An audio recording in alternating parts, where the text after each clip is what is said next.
fenomena apa yang terjadi pada Gunung Sinabung? Mengapa gunung berketinggian 2.400 meter itu erupsi berkepanjangan? Ya, kita akan membahasnya. Telah hadir petang hari ini pakar gunung api yang juga staf ahli dari Kementerian SDM. Selamat sore, Mbah Surono. Selamat sore para pemirsa TV yang berbahagia. Karena sebelum kita berbincang dan melihat bagaimana karakter dari Gunung Sinabung ini, mungkin bisa dijelaskan sampai kapan erupsi ini akan terus berlangsung di Gunung Sinabung, meskipun sudah terjadi ledakan besar ya sebelumnya di Oktober 2013. Memang sampai sekarang Gunung Sinabung belum menunjukkan tanda-tanda penurunan aktivitas. Jadi kemungkinan masih lama.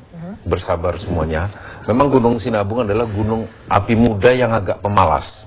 Dia sekian lama tidak meletus, sehingga pantaslah meletus sekarang berkepanjangan. Dia mungkin istirahat sekitar 1000 tahun lebih. Oke. Ya. Nah, kalau kita lihat karakter dari Gunung Sinabung ini, mungkin bisa dilihat di grafis yang akan kami hadirkan berikut ini. Ya, mirip-mirip tetangganya Merapi lah, gitu ya. Merapi sebelum tahun 2010, artinya dia membentuk kubah lava, ya kan. Memang awalnya Sinabung itu adalah sifatnya eksplosif, sering meledak. Tetapi sekarang itu berubah karakter, dia membentuk kubah lavanya itu gugur, diikuti oleh awan panas guguran. Itu seperti Merapi sebelum letusan tahun 2010. Mungkin karena Merapi tidak menggunakan tipe Merapinya, maka sekarang ini digunakan oleh Sinabung. Oke. Ya. Nah, kalau kita lihat Mbak Rono mungkin bisa mundur sedikit, kita akan perhatikan. Ya, Mbak Rono bisa ke sebelah sana. Kita lihat posisi Gunung Sinabung. Posisi Gunung Sinabung sebetulnya di Nawala ini, dekat-dekat Kabupaten Tanah Karo ini ya. Dekat Danau Toba dan sebagainya itu kan. Dan ini gunung api yang cukup istirahat lama. Sebetulnya di gunung api muda seharusnya sering meletus, tapi justru lebih dari 1000 tahun lah kira-kira dia berhenti. Ini kan Sinabung sudah melewati fase eksplosif, sudah meledak, tapi kemudian masih tetap aktif. Apa yang menyebabkan? Karena memang suplai dari bawah itu masih terus berlangsung, terjadi pembentukan kubah. Sebetulnya sejak sekitar 7 Desember ini karakter ini berubah, jadi ada pembentukan dari bawah ini ya, diawali dengan ini pembentukan kubah terus menerus, ya kan, menumpuk di atas. Pada kala kubahnya runtuh, maka diikuti oleh awan panas guguran. Lalu kemudian muncul guguran dan kemudian awan panas memang ada tekanan yang melontar ke atas adalah ketinggian letusan. Memang kadang-kadang aneh nih Gunung Sinabung. Saya ditanya kenapa letusannya pendek, ya kan, hanya sekitar 1000-2000 meter, tetapi awan panasnya mencapai 4000. Sebenarnya adalah awan panas guguran, dan yang ke atas vertikal adalah pelepasan tekanan yang biasa saja. Dan sekarang ini memang awan panasnya mencapai ke arah tenggara di sini, ke arah tenggara sekitar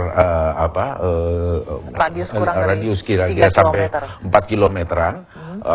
Sampai 5 kilometer. Oleh karena itu, untuk risiko terburuk, maka masyarakat di sekitar arah tenggara 7 kilometer arah tenggara daripada puncak Sinabung itu diungsikan.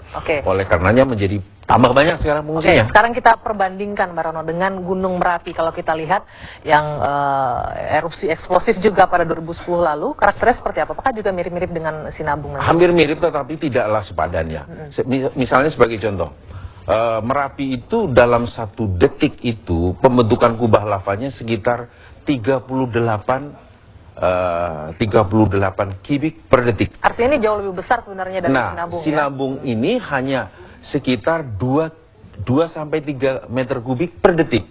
Jauh sekali. Dan awan panas di Sinabung ini maksimum jaraknya hanya 4 kilometer, sedangkan Merapi itu sampai 15 kilometer, sampai 17 kilometer. Ini jelas memang jauh. Namun demikian, Mbak, karena kenapa pengungsinya banyak?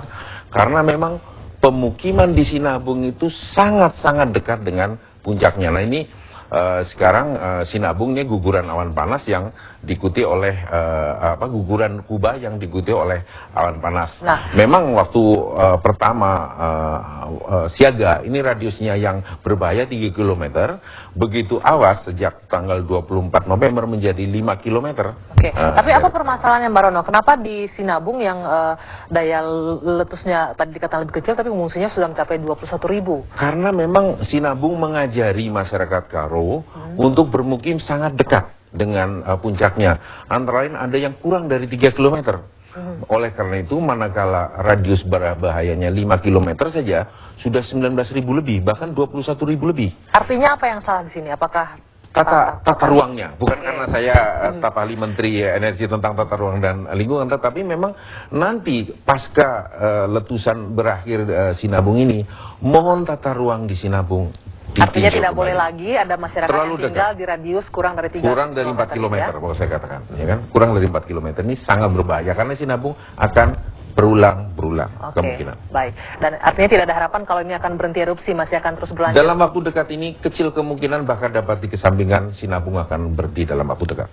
Warga juga harus tetap Warga waspada. harus tetap bersabar, ya kan, belajar untuk adaptasi dengan Sinabung. Dan harus mau direlokasi ya, Mas Mau Roy? direlokasi yang sangat dekat. Oke.